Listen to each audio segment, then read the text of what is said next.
رمضان المبارک کے روزے اللہ تعالیٰ نے شروع سے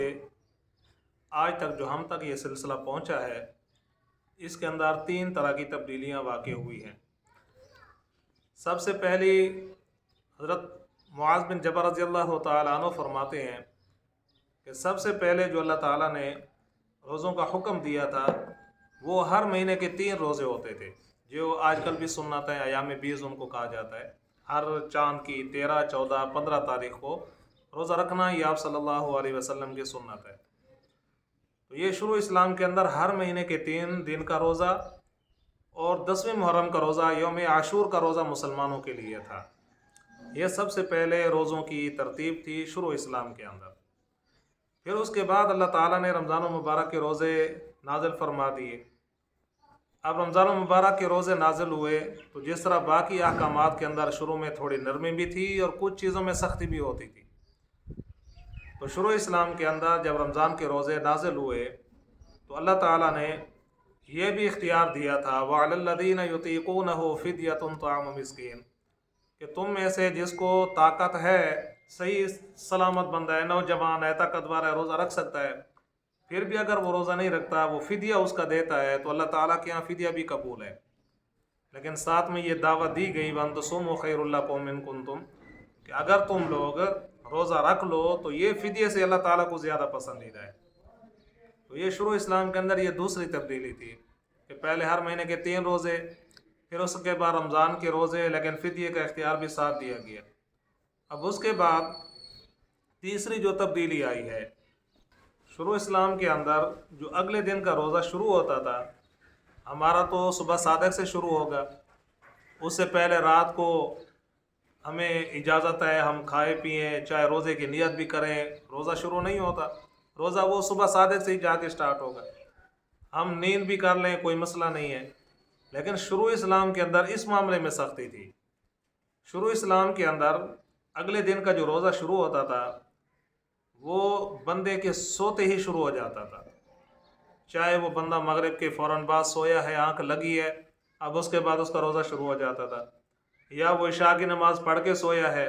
جو ہی اس کی آنکھ لگے گی ادھر سے اس کا روزہ شروع ہے۔ سوتے ہی روزہ شروع ہو جاتا تھا، آنکھ لگتے ہی روزہ اس کی ابتدا ہو جاتی تھی، یہ اگلے دن کی صبح ضروری نہیں تھی۔ تو یہ اس معاملے میں سختی تھی۔ اس کے اندر پھر مسلمانوں کے لیے تکلیف بھی تھی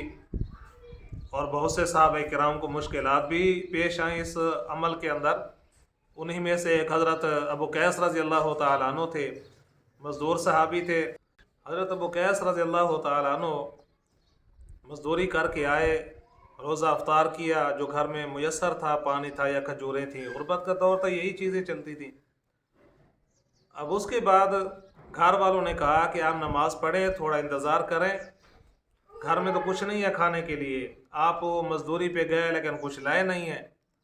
تو میں جاتی ہوں کہیں سے آپ کے لیے کوئی کھانے کا انتظام کر کے لے آتی ہوں تاکہ تھوڑا سا آپ کھا پی لیں، سارا دن آپ کا روزہ تھا اور کل پھر روزہ ہے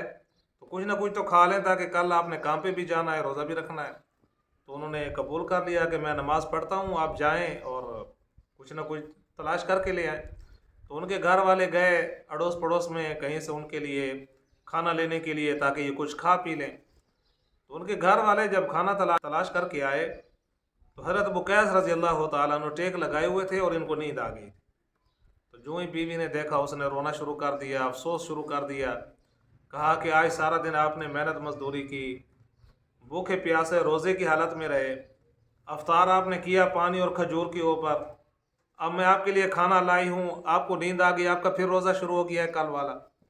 تو اب آپ کیسے یہ کل تک کا روزہ برداشت کریں گے؟ کیسے آپ کا روزہ کل پورا آپ کریں گے؟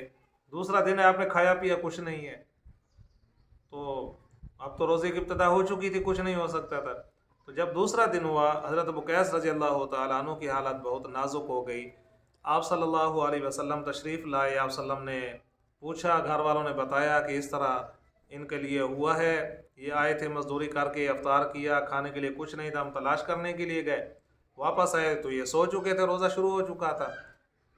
تو یہ اس طرح کے واقعات پیش آئے صحابہ کرام کے لیے، جو بہت ہی ایک قسم کی تکلیف تھی۔ ثواب تو تھا، اللہ تعالیٰ کا حکم ہے، پورا کر رہے ہیں، لیکن ظاہری طور پہ ایک مشقت اس کے اندر زیادہ تھی کہ جو بندہ تھکاوٹ کی وجہ سے، چونکہ نیند زیادہ آتی ہے اور روزے کی وجہ سے اور بھی زیادہ نیند آتی ہے انسان کو، تو جو بھی ٹیک لگا سوتا تھا ادھر سے اس کا روزہ شروع ہو جاتا تھا۔ تو اس کے بعد اللہ تعالیٰ نے، اور اسی طریقے پہ دوسرے بیویوں کے بارے میں واقعات پیش آئے تھے، تو اس کے بعد پھر اللہ تعالیٰ نے نرمی کا معاملہ فرمایا، اور قرآن مجید کی اسی دوسرے پارے کے 7ویں رکوع کی ایک آیت نازل ہوئی، احل لکم لیلۃ الصیام الرفث الی نسائکم ہن لباس لکم وانتم لباس لہن۔ اور اسی طریقے پہ اللہ تعالیٰ نے پھر کھانے پینے کی بھی اجازت دے دی، کلوا واشربوا حتی یتبین لکم الخیط الابیض من الخیط الاسود من الفجر، کہ آپ لوگ کھاتے پیتے رہیں۔ اور ساتھ میں علماء نے یہاں پہ ایک بات بھی فرمائی ہے کہ قرآن مجید میں پہلے کلوا واشربوا کے اندر کھانے کا ذکر ہے، بعد میں پینے کا ذکر ہے۔ تو جب روزہ رکھیں، سحری کر رہے ہوں یا افطاری کریں، افطاری کے بعد خاص کر بے احتیاطی زیادہ ہو جاتی ہے، ہر بندہ پہلے مشروب کو ہاتھ لگاتا ہے پینے کے لیے کہ پیاس لگی ہوتی ہے انسان کو۔ تو قرآن میں جو حکم ہے، اور خاص کر وہ بھی رمضان کے مسائل کے اندر، وہاں پہ اللہ تعالیٰ نے پہلے کھانے کا ذکر کیا ہے، کلوا واشربوا، کہ کھاؤ اور پیو۔ تو پینے کا ذکر پہلے نہیں ہے، پہلے کھانے کا ذکر ہے۔ تو علماء فرماتے ہیں کہ جب انسان خوراک شروع کرے تو اس اصول کو تھوڑا اپنے اوپر لاگو رکھے، پہلے کھانے کی طرف ہاتھ بڑھائے، چند لقمے کھانے کے کھا لے، پھر اس کے بعد جو ہے وہ پانی پی سکتا ہے۔ تو اللہ تعالیٰ نے پھر یہ نرمی فرمائی ہے جو آج تک چلی آ رہی ہے۔ یہ تیسری تبدیلی ہے رمضان کے روزوں کے اندر۔ شروع میں 3 دن اور محرم کا روزہ ہوتا تھا، پھر اللہ تعالیٰ نے رمضان کے روزے فرض فرمائے لیکن اختیار بھی دیا۔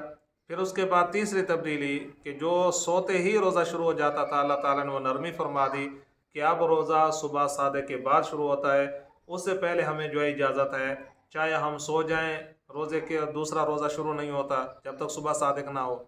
یا ہم خوراک کرتے رہیں، کوئی پابندی نہیں، کوئی منع نہیں ہے۔ تو اس لیے جو آج کل بعض لوگوں کہتے ہیں کہ روزہ مشکل ہے ہمارے لیے رکھنا، تو تھوڑا یہ بھی دیکھ لیں کہ جو ہم سے پہلے صحابہ کا دور گزرا ہے، ان کے اندر تو روزہ کبھی مغرب سے شروع ہو جاتا تھا اور کبھی عشاء سے بھی کسی کا شروع ہو جاتا تھا، ہمارے لیے تو پھر بھی صبح صادق سے شروع ہوتا ہے۔ تو اس لیے کوشش کریں، یہ اللہ تعالیٰ کا مہینہ ہے، اس کا ادب احترام بھی کریں، اور نیک اعمال کے ذریعے سے رمضان المبارک کے ہر لمحے کو مزین کرنے کی کوشش کریں۔